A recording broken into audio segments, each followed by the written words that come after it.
Assalamualaikum warahmatullahi wabarakatuh. Saya Nidaul Husna, NIM 2317225. Saya dari kelas Bimbingan Konseling E. Di sini saya akan memaparkan dan menjelaskan sedikit pengetahuan saya mengenai teori behavioris pendekatan person-centered therapy. Pendekatan person-centered therapy dikembangkan oleh Dr. Rogers pada tahun 1940-an. Pendekatan person-centered didasarkan pada suatu konsep psikologi humanistik dan diklasifikasikan sebagai cabang prospek eksistensi yang dikembangkan oleh Carl Rogers.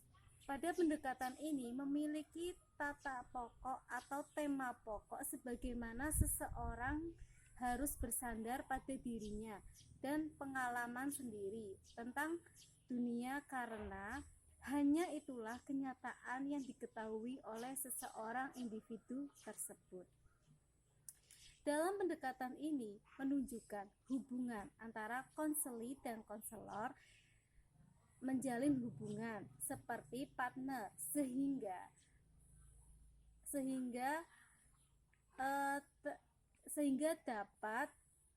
dapat menjalin kerjasama yang interpersonal antara konselor dan konseli sehingga memunculkan adanya komunikasi yang terbangun dan keberhasilan yang akan dicapainya. Konseling sendiri memiliki arti proses pemberian bantuan dari konselor kepada konseli untuk untuk menyelesaikan sebuah masalah. Prinsip-prinsip dari pendekatan centered person terapi ada 4. Pertama, pemberian motivasi kepada klien. Nah, pemberian motivasi kepada klien sendiri itu menumbuhkan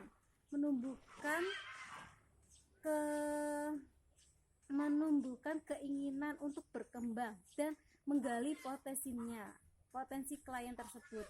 Yang kedua ada manusia bisa memilih ingin jadi seperti apa yang kita inginkan dan mengetahui potensinya juga yang terbaik untuknya.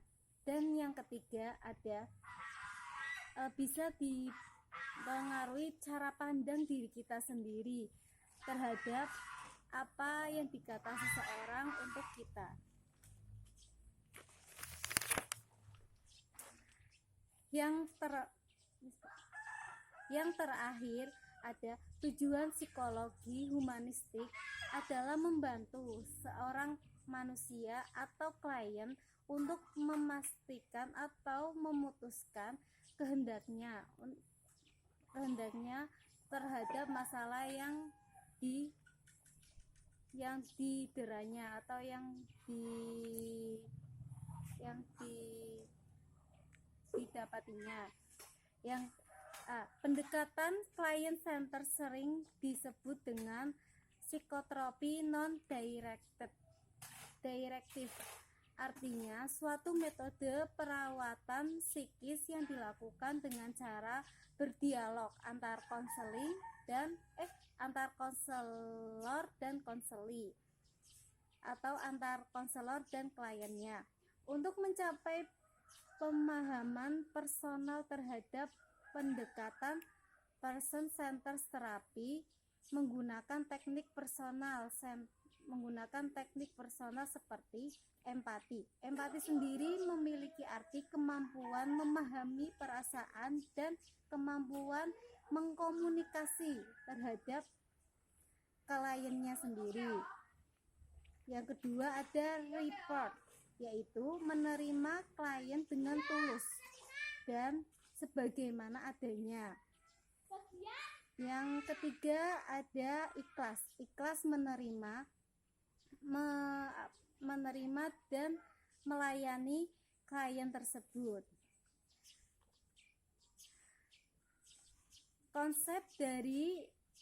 Konsep pokok dari personal centered therapy sendiri yang mendasari adalah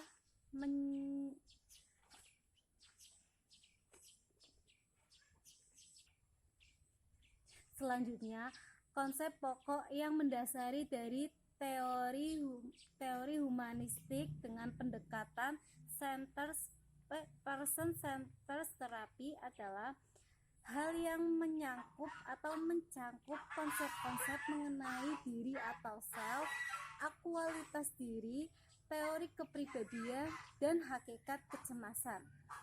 Nah, tujuan dari pendekatan humanistik, pendekatan teori centered person adalah mengarahkan konseling atau konselor untuk mengeksplorasi diri dan keterbukaan dengan menekankan self direction dan berorientasi pada realistik berarti berorientasi pada kenyataan, mendorong penerimaan diri dan orang lain serta memfokuskan here and now. Terima kasih, sekian pemaparan dari saya. Kurang lebihnya saya mohon maaf. Wassalamualaikum warahmatullahi wabarakatuh.